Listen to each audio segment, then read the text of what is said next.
My mother married 3 weeks after my dad died. She erased all his photos to prioritize her stepson. But when I refused to call him my brother and cut contact, now she tells the family I'm an ungrateful son who abandoned her. I'm 20 years old. I work at an electronics store doing night shifts, and I need to get this story off my chest because what happened basically destroyed whatever relationship I had with my mother.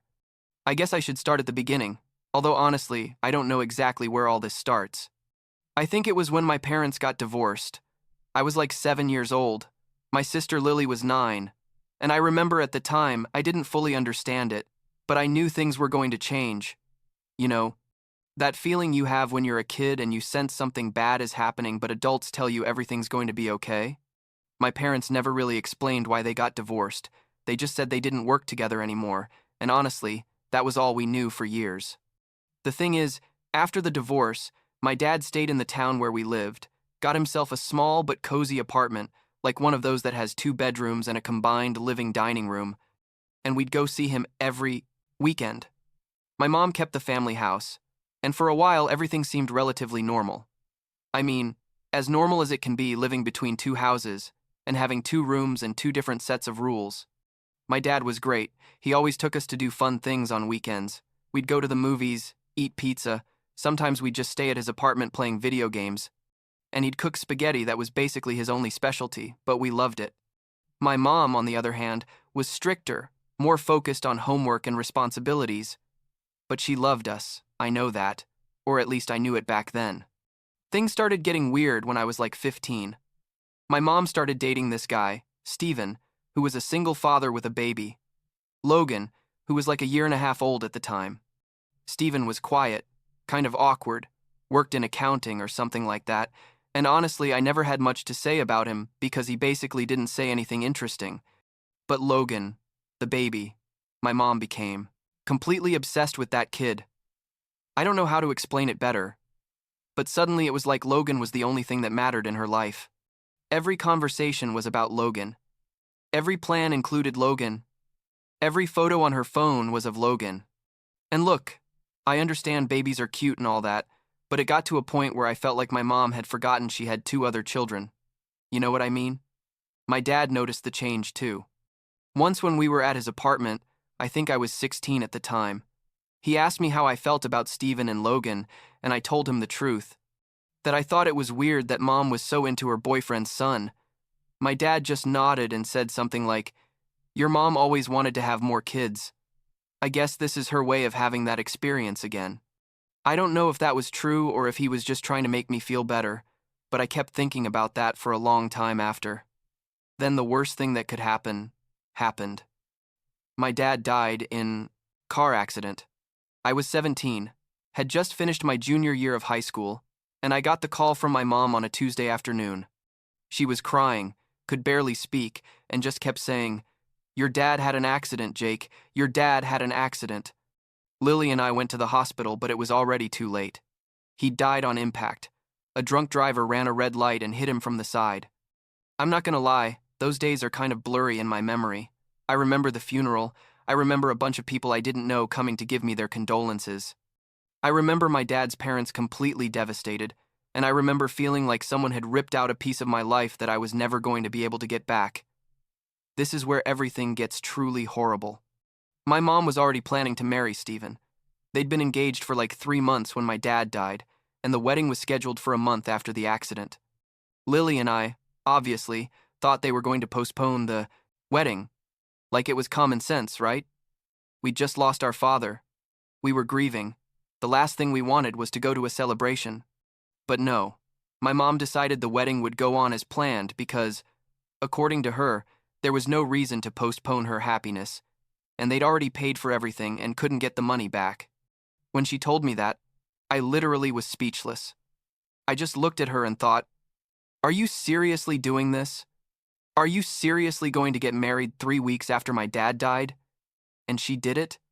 She married Steven exactly 3 weeks after my dad's funeral. Didn't even wait a full month. Lily refused to go to the wedding, told my mom straight up that she wasn't going to be there celebrating while she was still mourning our father's death. I, like an idiot, went because my mom begged me, told me it was important to her, that she needed my support, All that emotional manipulation that I now see clearly, but at the time made me feel guilty. The wedding was horrible. I was there in an uncomfortable suit trying to smile, while inside I felt like I was betraying my dad's memory, just by being present. After the wedding, my mom started acting like my dad had never existed. And I'm not exaggerating. She literally started erasing any trace of him. She took down all the photos where he appeared from the house, even the family photos where all four of us were together. She said it was time to move forward and that it wasn't healthy to live in the past. She started referring to Logan as my brother and Lily's brother, like suddenly we had to adopt this role of older siblings to a kid we barely knew. And the most messed up thing of all, she started insisting that Stephen had to be included in everything related to my dad's memory. Let me explain this because this is where things reached a point of no return. My dad's parents, my paternal grandparents obviously, wanted to maintain a relationship with us after he died. They'd invite us to dinner every week, wanted to spend time with us, celebrate my dad's birthday together, all those things families do when they're grieving. My mom decided that if we were going to see my grandparents, Logan had to go too, because now Logan was part of the family, and it wasn't fair to exclude him. When my grandparents said they preferred to spend time just with Lily and me, I mean their biological grandchildren and the children of their son who had just died, my mom told them that then we couldn't go at all. She basically used us as emotional hostages to force my grandparents to accept Logan into their lives. My dad's birthday was the moment that made me realize my mom had completely lost her grip on reality. My dad would have turned 46 that year, and my grandparents organized a small gathering at their house, just close family, to remember him and celebrate his life. My mom insisted that Stephen and Logan had to go. When I told her that was completely inappropriate, that it was my dad's birthday and Stephen had nothing to do with it, she yelled at me that I was selfish, that Stephen was her husband and Logan was my brother, and if I couldn't accept that, then clearly I didn't care about her happiness. Lily and I went to Dad's birthday without them, and my mom didn't speak to us for 2 weeks after that. When I turned 18, I basically got out of the house. My girlfriend, Madison, who had been my support through this whole mess, offered to let me move in with her at her apartment.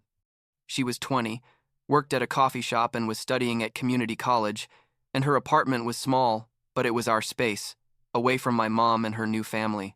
Lily, who was 20 by then, had already moved out on her own too. She was in college and living on campus, basically only went home on holidays and only out of obligation. I thought that by moving out things would get better, that I'd have my space and my mom would eventually understand that I needed distance. But no.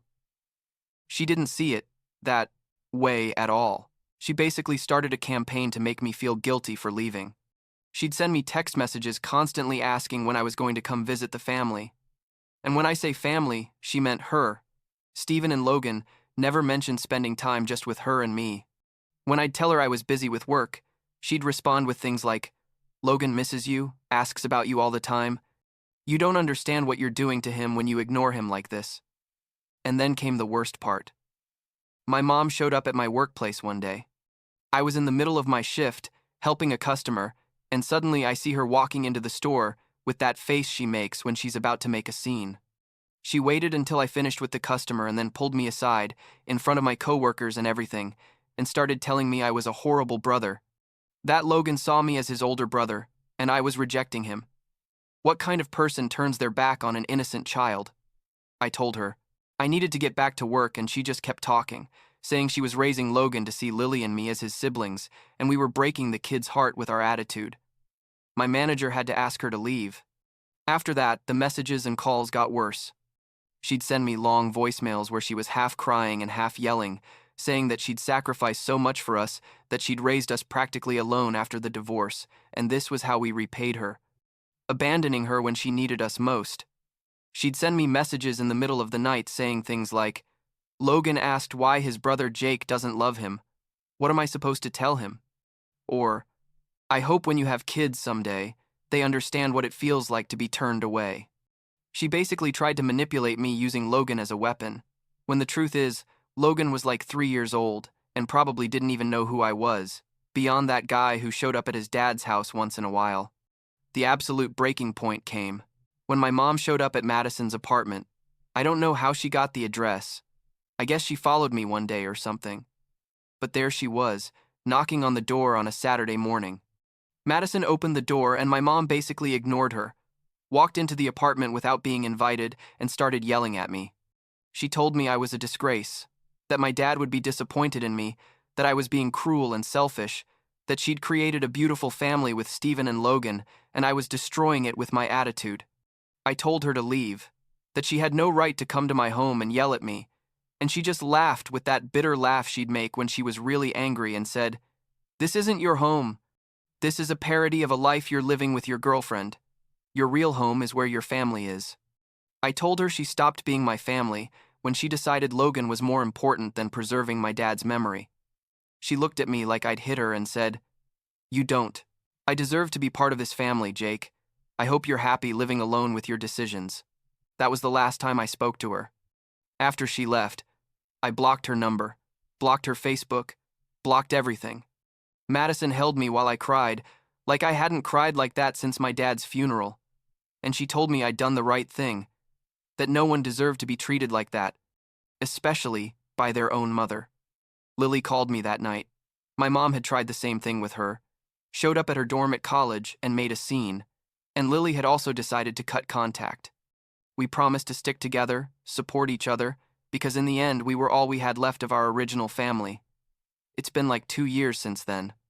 My Aunt Jennifer, my mom's sister, called me a few months ago to tell me my mom is telling the whole family that Lily and I abandoned her, that we're ungrateful children who turned our backs on her after everything she did for us, that we refuse to accept our little brother Logan just because we're jealous and selfish.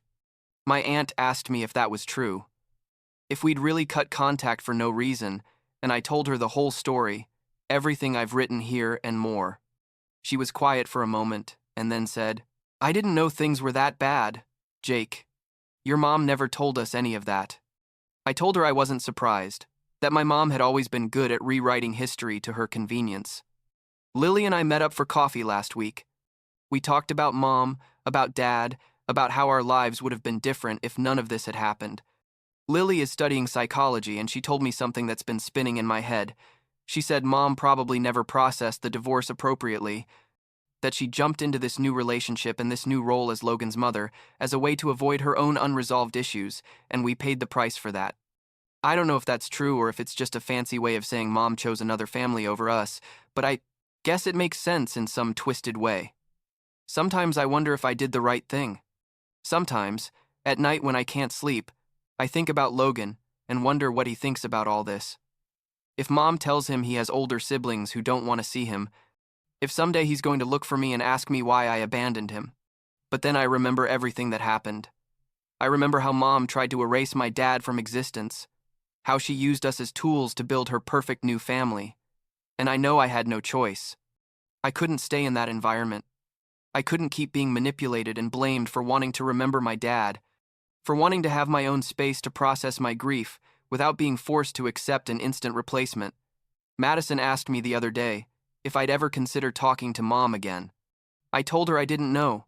Probably not, unless mom admits all the damage she caused and really apologizes. Not just one of those sorry but you're also to blame apologies, but a real apology.